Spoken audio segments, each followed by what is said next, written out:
Hello, my name's Linda Lee Jolly, and I'm the director at the Troy-Hayner Cultural Center, and this is the View from Hayner. With me today is our program coordinator, Terry Lynn Meese. Hello. Hello. And our exhibit coordinator, Leona Sargent. Good morning. Thank you for both being with us today. We want to talk about the many things that are happening at the Hayner Center and in the community this summer. But the big news that we want to start with is this right here. The Hayner Center was honored this month with a Chamber Award for service organizations, and it is to our volunteers, and this was awarded to us along with a nice little cash prize from the Troy Foundation for our volunteers. And the plaque reads, "Volunteers of Hayner from the Troy Area Chamber of Commerce, the Community Service Award, in recognition of the many outstanding contributions your organization has made to our community, presented June 30th. And you know, the thing, yes, yay! And the thing that's really special about this award is that it was given to our volunteers. And you know, the Hayner is a volunteer organization, and there are volunteers behind just about every aspect of the Hayner Center. There's a performing arts committee, there's an exhibit committee, a house committee, a finance committee, a technology committee. Every special event Absolutely has its own committee. And, Right. And you know, we're celebrating our 40th anniversary year this year, and when you come to the Hayner, when you look at the Hayner and what it is today and all of the programs and activities and things that are offered, what it is today is the culmination of so many volunteers through the years that have come and added their special touch, their contribution, their time, their talents, their resources. And so we're just grateful not only to the Chamber for receiving the award, but also to all of our volunteers that made that award possible. So we're just really thrilled. There are a couple of other new things at the Hayner this summer. One is that we are proudly flying the American flag out on the east end of the property, and that was donated to us by the Troy Hall of Fame in honor of Joel Walker, who is their founder. And so, you know, people are excited to see an American flag flying here at Hayner. We're very proud of that. Nice. It is nice. And on the other end are two of the historic lanterns from the Adams Street Bridge. And this was also a donation from Joel and Nancy Walker, and I think people are really enjoying seeing the lanterns there. It's a nice piece of Troy history. It blends well with the house because of it. They are look like cast iron as like the railings on the front of the house, and it adds a nice little ambient light to the east side of the property. So it's quite lovely. Yeah, it is, and we're really enjoying that. Now, Leona, this coming week is Exhibit Change Week at Hayner, right? It is, yes. So what's coming in? What's coming in? Well, this exhibit is called Covering the Past, covering in reference to historic coverlets. Okay. Coverlets were woven, and I've happened to have one here with us. Right. This one is on loan from Mr. David Newhart of Yellow Springs. It's from his personal collection. Our coverlets are coming from personal collections, the Overfield Tavern Museum, the Troy Historical Society, and the Museum of Troy History. Okay. They all have come together and are providing us with, lending us some of their historic coverlets. Now this guy actually had a business He had here a in mill, Troy. yes. Yeah, the maker of this particular coverlet is Mr. Dennis Cosley. After he moved to Troy, he had a lot of descendants. He became very involved in Troy, so there's a lot of Cosley information out there. His daughter actually was one of the first teachers in Troy, or his daughter-in-law. Wow. Yeah. And what's the date on that? The date on this one is 1858. Wow. And this is actually one of the older one of the younger ones in our exhibit. Okay. I mean younger. Yes. I think our youngest of the historic coverlets are from the 1860s or 70s. Wow. Coverlet making kind of lost its popularity in the 1850s with industrialization coming into play. So these were made like on looms, right? On This is looms. before industrialization. Right, And there's correct. someone sitting at a loom weaving the, Yeah, that's correct. And usually you'll find on the coverlets, it will say who made it, where it was made, the date, the year that it was made. Sometimes it will say for whom it was made. But these are they are handmade, right? They It are is a handmade. commercial industry, but every one of them handmade on a loom. That Pretty is neat. correct. Pretty Yes, neat. and a lot of them have the patterns are called different things. A lot of them will have individual makers will have specific patterns to themselves, as well as colors that they might Yeah, favor. that's the other thing I notice about this one, and many of the coverlets I've seen, especially the earlier ones. The earlier ones, maybe one or two colors. I'm looking Right. at red, green, blue, and a nice kind of a neutral in the pattern. It's just beautiful, just Right. beautiful. Yes, and they are all beautiful. Now we will have 3 contemporary coverlets Okay. that were designed by Troy artist Karen Purr. Okay. Those will be downstairs. The historic ones will all be upstairs. I would really like to invite folks to come out for the exhibit opening. It's a good time to thank our contributors, those that have lent us their coverlets.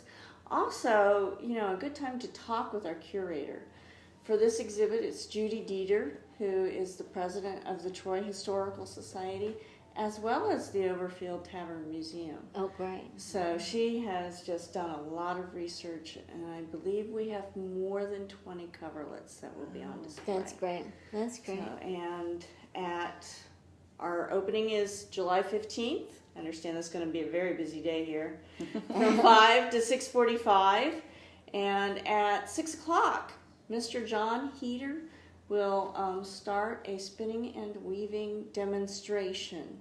Oh, great. yeah, So Mr. we can see the skills in action. Right. Mr. Heater is a Piqua native. He has worked at the Johnston Farm. Okay. And he is a member of the Hog Creek Spinners and Weavers Guild, which is apparently, kind of a large guild in the northern Ohio. So it's going to be an interesting evening. Yeah. Great, great. Well, really looking forward to that. And thank you so much for sharing that today. Terry Lynn, when we think about July at Hayner, boy, we think about the music. What a month for music. Just concerts 4 Tuesdays in July here in our courtyard. Keep your eyes open for everything coming. And maybe just pop over here regularly on Tuesday. On Tuesday. And we Yeah. had the first one last week. Yeah, Daniel Dye and the Beautiful Miller weather. Road Band. Yeah, it was a wonderful Great. night. It was so lovely. Great. Beautiful Nice turnout. sky, good turnout. Just a great time. So the next concert will be Sawgrass. And that's just That'll Tuesday. be- yep, that's Tuesday the 12th. Okay. 7:30 p.m.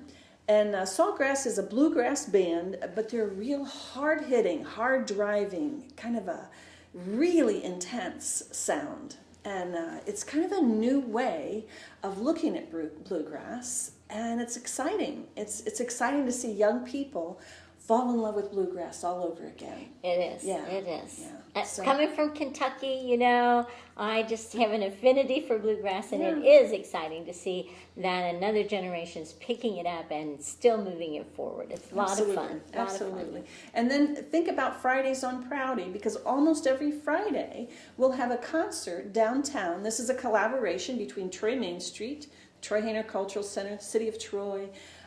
Fridays on Proudy at 7:30 p.m. Check out the schedule. The next one will be 7th Street.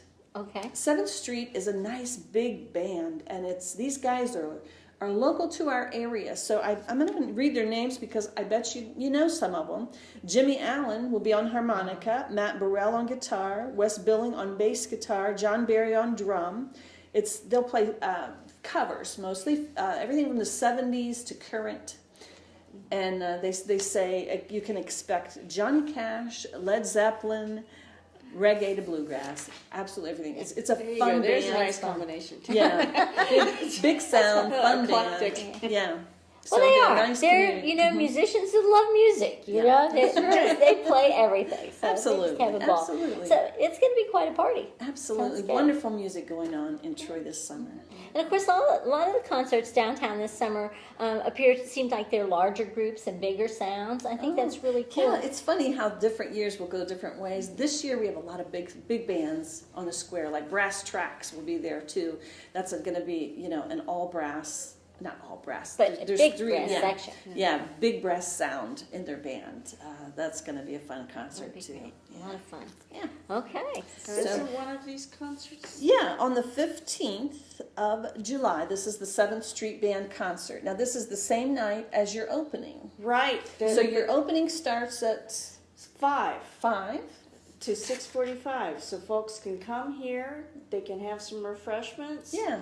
Watch a demonstration, and wander down the street to go see the concert. Yeah, there you go. Big night in Full Troy. evening. That'll be great. That'll be a lot of fun. I'm really looking forward to that the whole evening. August. And then we have our concert on the lawn. Now, this is one of our 40th anniversary celebrations. Okay. The Troy-Hayner Cultural Center became the Cultural Center in 1976. Right. So we have 3 events planned. One of them is already passed, the Ruby Ball, celebrating the past. And this one, the committee wanted to celebrate the present, the current, what's happening. Right. And so they chose CAMP, Okay. C-A-A-M-P. This is a duo, a couple of young guys from Columbus. They have just a wonderful sound. And I guess indie folk describes it best. There's like a little beatbox, a little guitar, a little banjo. These guys write their own music. And one of their songs went viral in May on Spotify. In the course of like 4 days, they had something like 100,000 plays. Wow. And the song was called Ohio. It's a beautiful song. And really, if you haven't heard it, you should look it up. You'll just fall in love with it. I did. I looked it up, and Yeah. it is very exciting. Yeah. You know, I kind of feel like that their popularity, their sound is just so now, and they are becoming more and more popular with everything they put out. Yeah. I feel like we're kind of getting them to Troy right before they hit it big, Yeah. you know, so Yeah, I probably think it's so. going to be a great performance. And I think it really does kind of the fact that they were chosen to present the Hayner, you know, as the present day Hayner. You know, we are your community cultural center, and we do a lot of, you know, things about Troy history. The house, it is 100 years old. When you step inside, it's hard to imagine that it's 100 years old, because it is kept up, and it's kept up for current use. You know, so the Hayner Cultural Center today is providing so many arts and cultural opportunities that relate to people today. They're for the people today. I mean, we are alive and well. Yeah. So I think to have a concert out on the lawn like Camp, that's going to draw a big audience. And I think that, you know, their sound, the sound of Camp, they are young people, but that's a sound that just resonates with absolutely everybody, every age that likes music is going to enjoy this concert. So it's just going to be a lot of fun. I'm really looking forward to that. And just, you know, keep in mind that the 3rd 40th anniversary event will be in October, and it will be a children's event in which we look to the future of the Hayner, which is our children. Right. It'll be on October 29th. There you go. Right, and we have a volunteer Committee committee is working working on hard it. on that Yes. one. Yeah. Well, it'll be obviously a lot of holiday fun. You're Yes. getting close to Halloween, so that'll be great.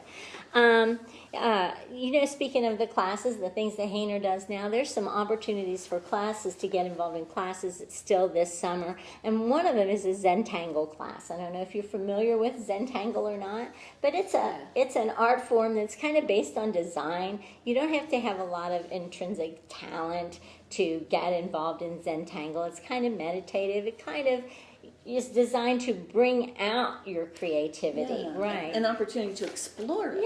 Yeah, Explore it is. what's inside you. Absolutely. It's a good Without, emotional release as well. right, and because it's design oriented, it's basically, an art form where you create an overall design and then you divide it into sections and you design and color each one of those sections. So, your house doesn't have to look like anybody else's house. The pressure is off if you have an interest in art, but you're just kind of afraid to step out there. So Zentangle's a lot of fun. We're looking forward to that class, and the instructor Deb Ahmed Yes, she's an excellent instructor. Really and is.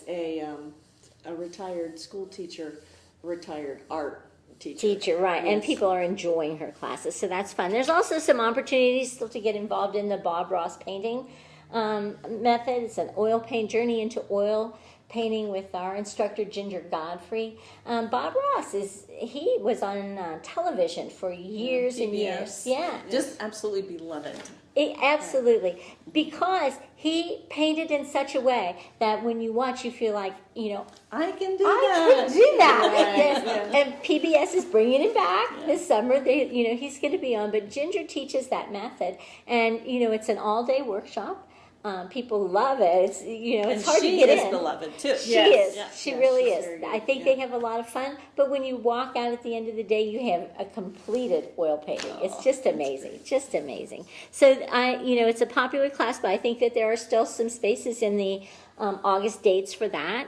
And of course, we have a ballroom class still to go this summer, and we have some knitting workshops. The basic knitting, to learn to knit is past, but if you're already a knitter, our knitting instructor has some project workshops going that you might want to look into. She's really there to offer assistance with those projects. Yeah, and she's patient. She's very patient. I think that people, when they're trying to learn to knit, that's important, to have a patient teacher. I guess the other big news is for 1 month only. People need to know that the Hayner is closing for the month of September in order to do some major renovations. For several years, we've been working on a project to refinish the floors of the Hayner Center, but in order to do that, it's just a big project. So there's no other way to do it except to shut her down and get it done. So this is the final phase of that. All the floors on the second floor will be done. The ballroom floor will get some maintenance, a fresh coat, as well as high traffic areas on the first floor. And then we've been able to acquire some funding from the Troy Foundation, which is great to help provide this, and donations from Friends of Hayner. So one of the other projects that we're going to do is I'm very excited about this. Kick up the exhibit lighting, right? Yes. We're going to move tracks that are too close to the wall so that there will be more flexibility in being able to light the artwork. Right. And then also we're changing to LED lights, LED which is lights. safer for the artwork right. and more energy efficient. Right, and it's always good to save a buck. We're happy to do that. So so we're just really thrilled to have those opportunities, even though it does mean that for 1 month we have to close the doors, which are also being refinished, and then take care of some other projects while we are closed. But then we're going to come back with a grand reopening on October 9th. It'll be the beginning of a new exhibit. Exactly, yes. Yeah.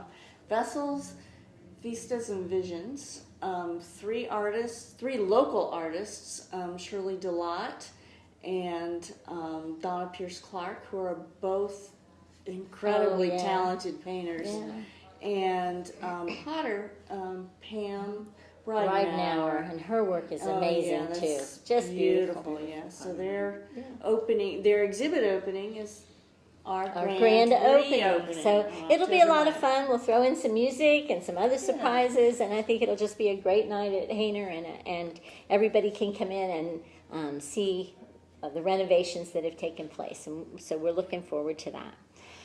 Thank you both for being here today, and that's the View from Hayner.